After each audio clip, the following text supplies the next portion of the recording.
thing that you might not know if you're not a long-time subscriber to this channel is that apart from making YouTube videos, another thing I love doing is writing.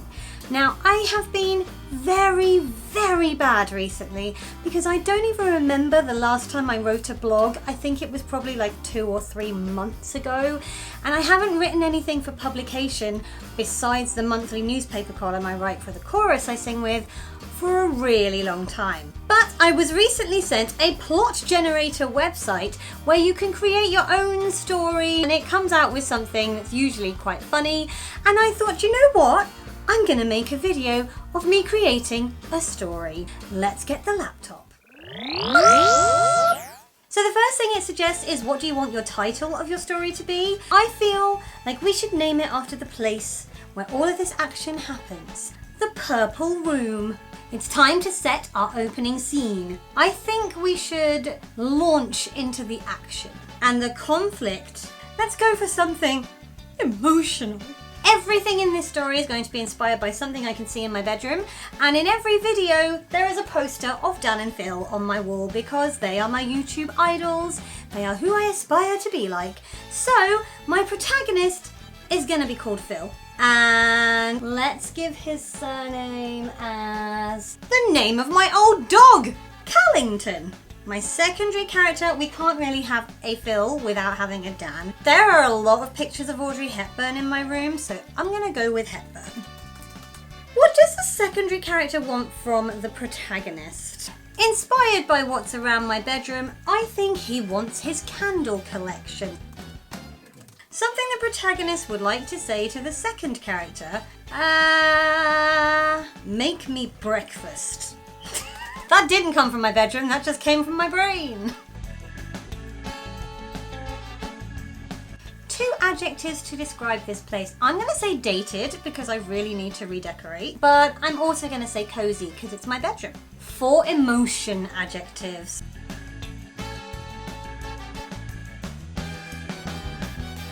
An adjective that could describe an object. Heavy. 6 adjectives to describe somebody's character.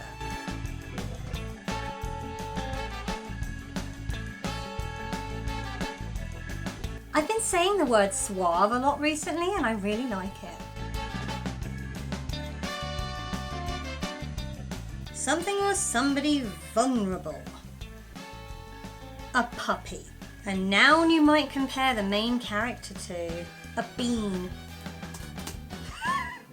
A noun you might compare the other character to. If Phil Callington is going to be a bean, then Dan Hepburn is gonna have to be a slender leek.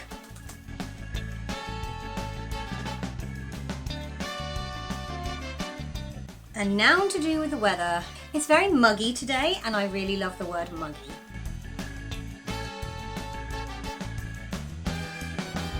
Four adjectives to describe physical characteristics.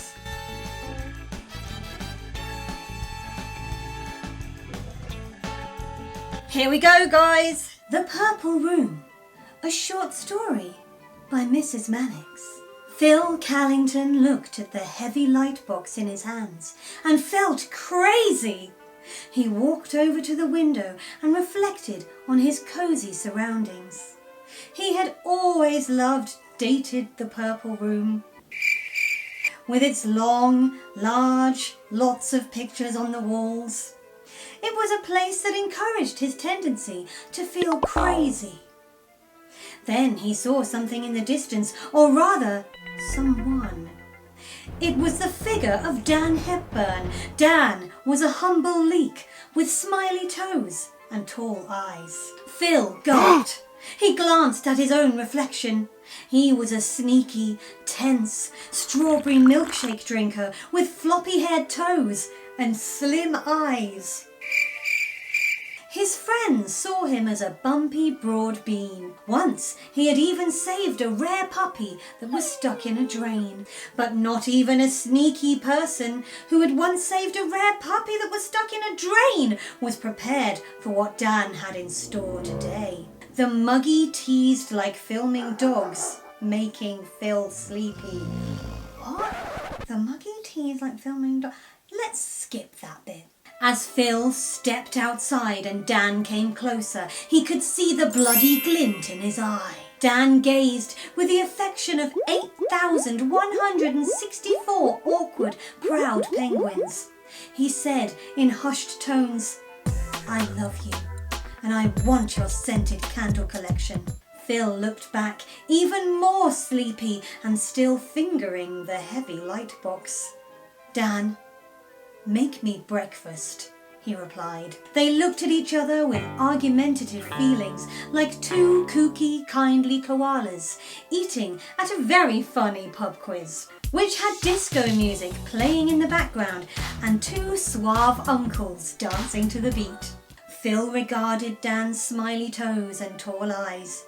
"I feel the same way," revealed Phil with a delighted grin. Dan looked blissful, his emotions blushing like a talented, thirsty TV. Then Dan came inside for a nice drink of strawberry milkshake. The end. Well, that was something a little bit different. I hope you enjoyed that story. I know I did and was also mildly confused by bits of it. If you did enjoy this story, please feel free to give this video a thumbs up. If you liked it, maybe let me know in the comments. I will do more of them.